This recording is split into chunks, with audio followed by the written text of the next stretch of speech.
ทุกคนพี่น้องชาวไทยอยู่ที่เมืองไทยทุกคนรู้หรือบ่ว่าปัจจุบันนี้ทุกคนเรื่องของแรงงาน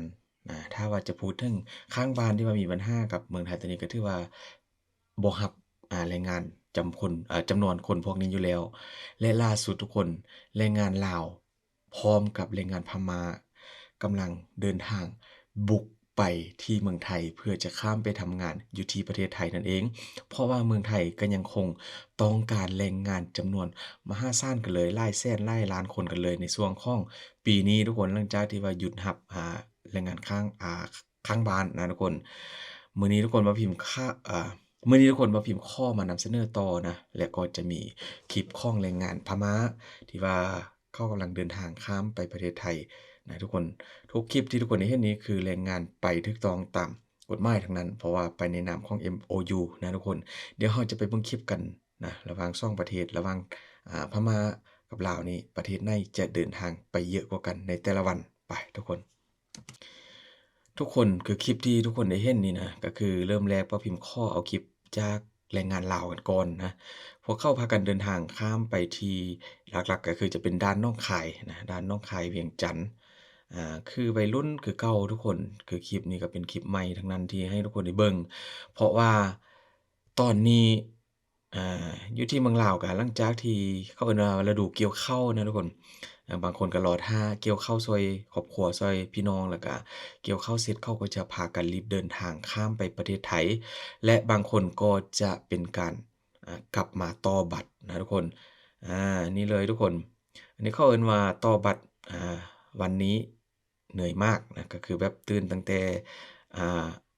ามารับบัตรนะทุกคนตั้งแต่12โมงตอนเที่ยงอ่าจนถึง7โมงแลงก็คือประมาณเกือบ1ทุ่มบ่นะทุกคนถือว่าเป็นการใช้เวลาการต่อบัตรที่ว่ายาวเหยียดกันเลยเพราะว่าคนเยอะมากทุกคนแต่ละวันก็เป็นหลายร้อยคนกันเลย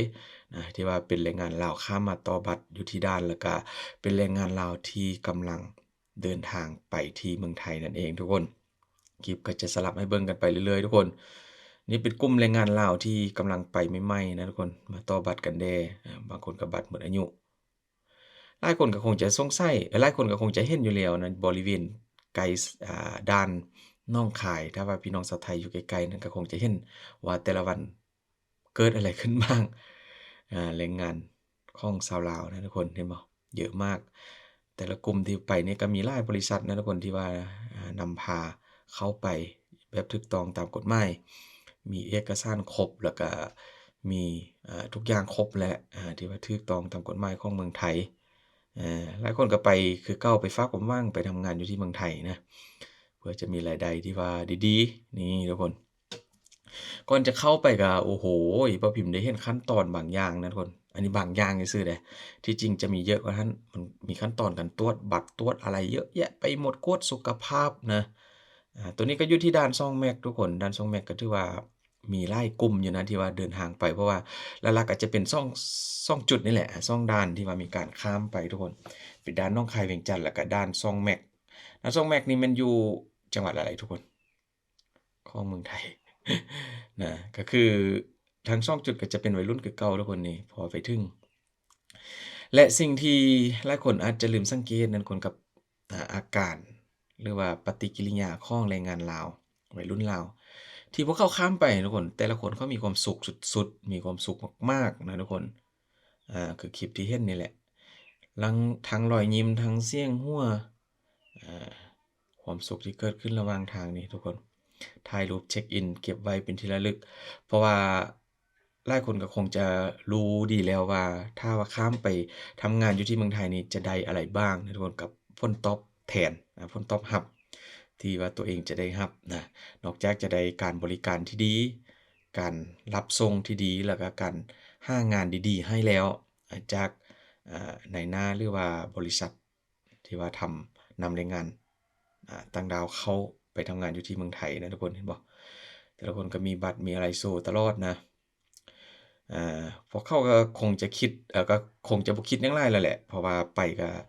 เมืองไทยประเทศไทยก็เป็นบ้านที่พี่เมืองน้องกันนะเดินไปเดินทางไปมาสะดวกอยู่แล้วอืมการกินการอยู่อาหารการกินก็ใกล้เคียงกันกินได้สบายเลยอาหารลาวอาหารไทยนี่ รถบัสก็เป็น VIP ทั้งนั้นทุกคนมาที่ด่านทุกคน ตัวนี้ก็จะเป็นด้านนอกค่ายคือเก่านะทุกคนโอ้โฮเหมือนกับงานเทศกาลอะไรสักอย่างทุกคนคนหลายแฮงหลายมากเยอะมากทุกคนโอ้โฮอันนี้กำลังข้ามไปแล้วนะข้ามไปที่ด้านนี้บ่ทุกคนนี่แบบมีความสุขรีบวิ่งเพราะว่าเหมือนกับแบบเขาแบบมีความกระตือรือร้นอะนะทุกคนมีความกระตือรือร้นเดี๋ยวทุกคนก็จะได้เห็นคลิปหนึ่งที่ว่าพิเศษว่าพิมพ์มาตอนมาฝากทุกคนเดี๋ยวเราไปเบิ่งก่อนนะว่าพิมพ์จะอธิบายตามหลังนะ คอนมาอย่างถ่ายคลิปอยู่ห่างสยามพารากอนเนาะแล้วคนเขาเจ้าลืมโทรศัพท์เนาะซอยเป็นพยานให้คนนี้เด้อคนนี้สิไปคืนเจ้าหน้าที่เขาเจ้าเนาะพี่ครับ พอดีมีคนลืมโทรศัพท์ไว้ตรงที่นั่ง เดี๋ยวแจ้งร้อยสันเท้าเลยนะคะ ได้ครับขอบคุณครับ นี่นะทุกคนนี่คือคลิปหนึ่งที่ว่าเขาน่าจะเป็นคนลาวที่ว่าไปอยู่ไทยบ่หรือว่าไปเที่ยวเลยทุกคน อันนี้พ่อพิมพ์เอามาฝากให้ดูว่าเข้าไปลิ้นห้างสยามพารากอนแล้วได้มือถือหล่นนะทุกคนหรือว่ามีคนลืมมือถือแล้วเขาก็ไปตามหาเจ้าของบ่เจอแล้วไปฝากไว้ที่เคาน์เตอร์บ่อนที่รับฝากของที่ว่าตกหล่นหรือว่าอิหยังอะนะตามหาเจ้าของให้ได้นี่คือคนลาวที่เขาไปฝากไว้ให้นะทุกคนเป็นคลิปดีๆที่พ่อพิมพ์มาให้เบิ่งนะทุกคนเล็กๆน้อยๆกันทุกคนต่อมานี่ก็คือแรงงานของพม่านะพม่านี่ก็อยากให้คนได้เห็นเลยว่าโอ้โฮการบริการหรือว่าการเขาเรียกอะไรความรับผิดชอบของอันกรมแรงงานของอันบริษัทที่นำแรงงานเข้าไปนะทุกคนเขามีการตรวจเช็กสุขภาพทุกคนเลย วัดน้ำหนักลงสูงแล้วก็อ่าอุณหภูมิหรือว่าอะไรนะเขาเรียกความดันนะทุกอย่างเลยตรวจทุกอย่างเลยเรื่องสุขภาพถือว่าดีแรงทุกคนนอกจากนั้นก็นี่เลยวัยรุ่นหลักๆก็จะเป็นวัยรุ่นคือกันนะอยู่เหมือนกับอยู่ที่เมืองลาวเลยที่ว่าเป็นแรงงานลาวข้ามไปนะพม่าก็เป็นเหมือนกันพอวัยรุ่นก็คือจะทำอะไรได้คล่องแคล่วว่องไวมีความอดทนหลายกว่าบ่นะนี่บ่พิมพ์ก็บ่แน่ใจ บางคลิปก็เห็นมีแบบครอบครัวนะทุกคนแบบเป็นผัวเมียกันเขาข้ามไปก็มีนี่โอ้โฮทุกคนวัยรุ่นทั้งหมดเลยนะแรงงานพม่าลาวอืมนอกจากนี้ยังมีประเทศหยังแหน่ทุกคนที่แบบยังข้ามไปเมืองไทยได้แบบเหมือนกับพม่ากับลาวตอนนี้นะที่ว่าไปเป็นแรงงานนี่อันนี้ก็น่าจะแม่นเข้ามาบริษัทแล้วเพราะว่าใส่ชุดสีเสื้อเดียวกันเลยอาจจะเริ่มทำงานกันแล้ว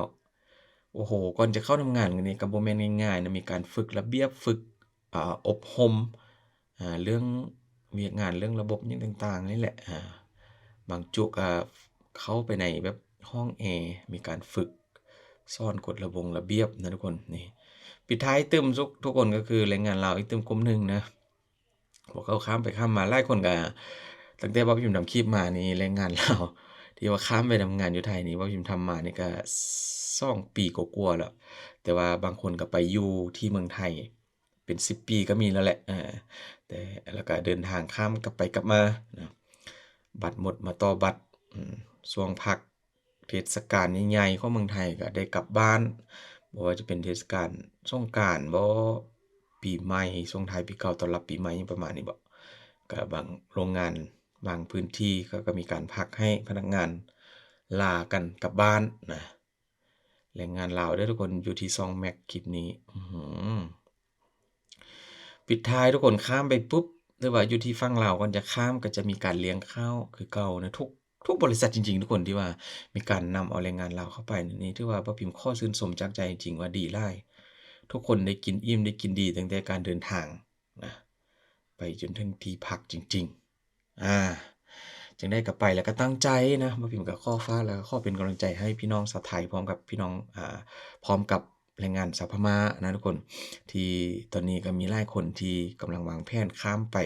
อยู่ที่เมืองไทยบ่ต้องรีรอบ่ต้องคิดเยอะคิดมากไปก็คือไปแล้วก็ตั้งใจทำงานอยู่ในกฎอยู่ในขอบเขตอยู่ใน